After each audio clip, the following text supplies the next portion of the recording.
35-31, 4-point game in the semifinal in the Region 24 tournament. Wabash Valley with that 4-point lead, but moments ago, a 4-point run for Southwestern Illinois has got them back within 4. They're starting to pick it up offensively down low. And Wabash playing without Kaleem Taylor, who's out with 4 fouls right now. We'll see how long they keep him on the bench. Been a big part of the offense all year long. Henderson, Sprinkles, McGowan, Razor Moore, and Robinson in the game. Wabash Valley with the basketball. Henderson will inbound to Robinson up top of the logo. He'll swing left side to Sprinkles. Now finds Henderson in the left corner. Pump fakes, drives in. Free throw line, fade away, jump shot. He got it. Henderson, a guy that when he starts heating up, they'll just start falling. He can really get hot, and everything will start falling in. He's got a couple of baskets, or a free throw, and then a basket right there trying to get hot. Barber on the right side swings up top to Rufus. He'll go right around the screen from Hepker. To the right wing, now cuts in, finds Hepker, top of the key. He'll pull up for 3. That one off the back iron, rebound up in the air. Knocked around towards the corner, out of bounds. Last touched by Southwestern Illinois. Wabash Valley gets it back. Hepker can make those shots, but he's not really shot well today. He's a guy that can shoot, especially from the mid-range game on the season, but got him at 37.5% for the year from 3. That's pretty good. Especially for a big guy, 6'8" for him, but he's not shot the ball too well today. In fact, I've got him for no points. 2 points. Somebody's going to get hot and win this ball game. Robinson up high on the left side, swings to Sprinkles on the left wing. 19-minute shot clock finds Robinson right back to Sprinkles. Now up top, McGowan will get it to Razor Moore on the right wing. Up high on the right side, Razor Moore directs traffic, finds Robinson right elbow, takes a floater, falls off left. McGowan the putback. Jumped up and put it back up while his feet were in the air. Good body control, got it to fall. McGowan with 6. Nice job on the offensive glass. Hepker on the right side, flashes it to Huddleston at the right elbow. Now back up top to Barber. Barber left around a screen from Huddleston to the left wing, kicks to Rufus. Down to Hepker at the block, throws it up and in. As I mentioned moments ago, he only had 2 points. Well, now he's got 4. Has missed some shots like that down there, but he made that one. Don't want him heating up either. It's 39-33. Teams trading a couple of baskets now. Robinson slows it down up top for Wabash Valley. 20 on the shot clock. Now he'll go right around the screen from McGowan to the right block. He throws it up off the glass and in. Robinson over the 6'8" Huddleston. Quickly the other way. Mickham lays it up off right. Sprinkles the board. Sprinkles trying to go in a hurry, bringing it up. Spins around away from Meckham. Tried to kick to Henderson, knocked out of bounds by Barber. Good play by Barber. Henderson would have been open for 3. Coach McGee having some words with the referee here about something. A little instructional video, I think, for him. 41-33, Wabash Valley with the lead. A chance to make it into a double-digit lead if they can get a basket in here. Henderson, right corner, 3-ball. Cash money. That's why they call him Cash Henderson. Second 3 of the game. He's starting to heat up.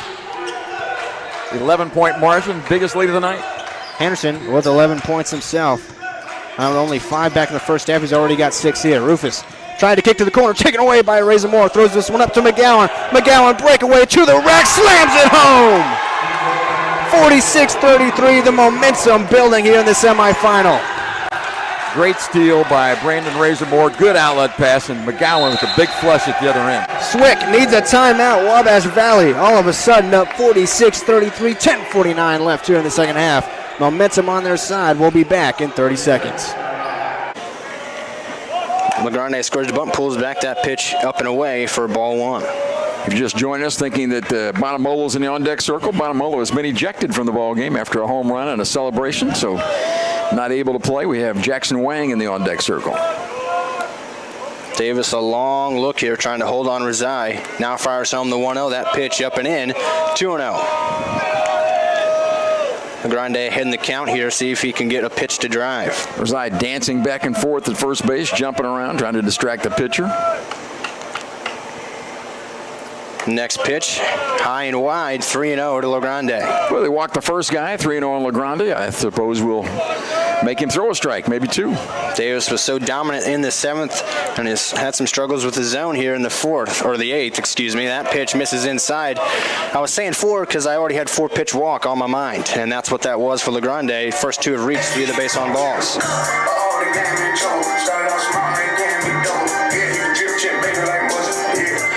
So Jackson Wang with a big RBI opportunity at the plate here. Comes Kyle Supernaut, their coach, to talk to Jackson Davis. I think they're going to take him out. This is a key hitter in the inning. Jackson Wang, you got to get him. You got Mahan and Fivish on deck after that. You have to get this hitter. Yeah, I mean, Mahan and Fivish, 3 and 4 hitters with a lot of pop. Mahan already has a home run and a double today. I believe Fivish has a double as well. So a long talk here.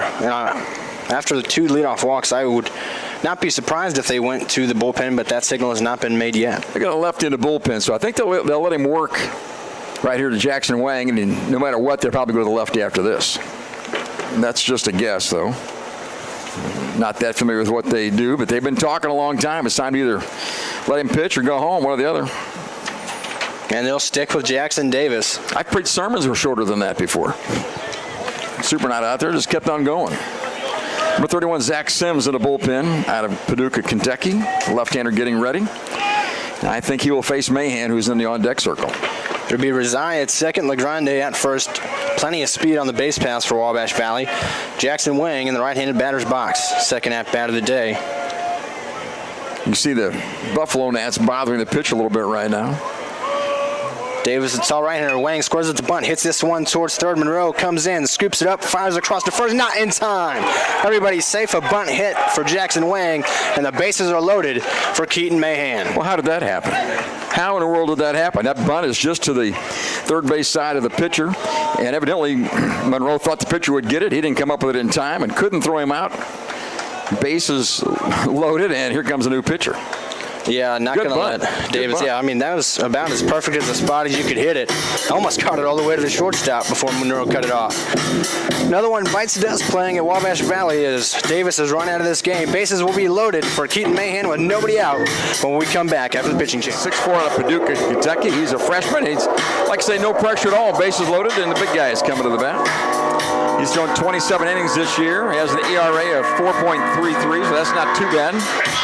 And averages a little over 9 strikeouts an inning. He will need a strikeout here. You got lefty on lefty, though, with Mahan and Fivish coming up. That'll be the Lipscomb commit, Keaton Mahan, coming up. He had a 2-run homer back in the first, a double in the third. And he's also struck out and then grounded into a double play. So here he is with the bases loaded. Everybody on base would be attributed to Jackson Davis. Sims trying to leave them stranded. Keaton Mahan trying to bring home some more runs. Wabash Valley already leads 8-3. Nobody out. Bottom of the 8th inning. First pitch from Sims to Mahan. First pitch swing and hammers this one. Deep center field. Hill going back. Looks up. It's gone. A grand slam. Right now the ball's still placed at the original spot, so they still got to move this back from where that penalty was. So they'll move it back to 10 yards to right around the 50-yard line.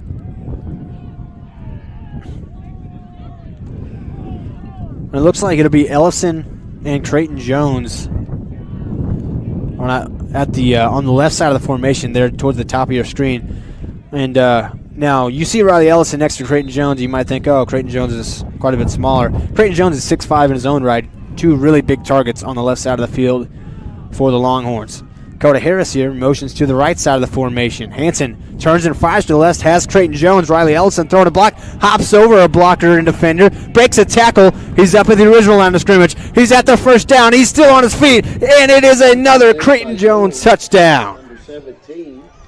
Another penalty. More penalty markers back at the 50. And unfortunately, I think this one might be coming back. He got rid of the ball immediately that time. I will say that play right there, even if it doesn't stand, goes to show what the Longhorns can do even backed up like this. But the early indication, going to back up even more. Blindside block is the call. Going to call a blindside block for a personal foul. I really thought it looked like, to me, a block in the back. If you go back and watch it, but a blindside block, it looked like the lineman just kind of just pushed him from the back. But, you know, that's 15 yards. And we're looking at a 2nd and 45. This drive started at the 30. They are now currently at the 35 or so, 36. Last 3 sequence of plays, it's been a little Western, Zach. It has been. 3 penalties in a row back up the Longhorns. It is 2nd and 45. Hansen Fakes a handoff to Harris. Looking, fires, and incomplete. Threw that one into traffic looking for Drew Thomas. So now it'll be 3rd and 45. Hanson with a unique throw right there. We were talking about it on the way up here. He kind of left his feet when he jumped up. And Hanson, if there's such thing, he is a crafty thrower. He can throw on the run. He can throw at all angles, back foot, front foot. And now you're looking at 3rd and 45. Hanson looking to throw. Rolls out to the right. Airs this one out down the sideline, looking for Cale Clark. He tracks it. He has it. Spins away from a tackle. Now tries to turn on the Jets, and he is slammed down inside the 15-yard line. Good enough for a Longhorns first down on 3rd and 45.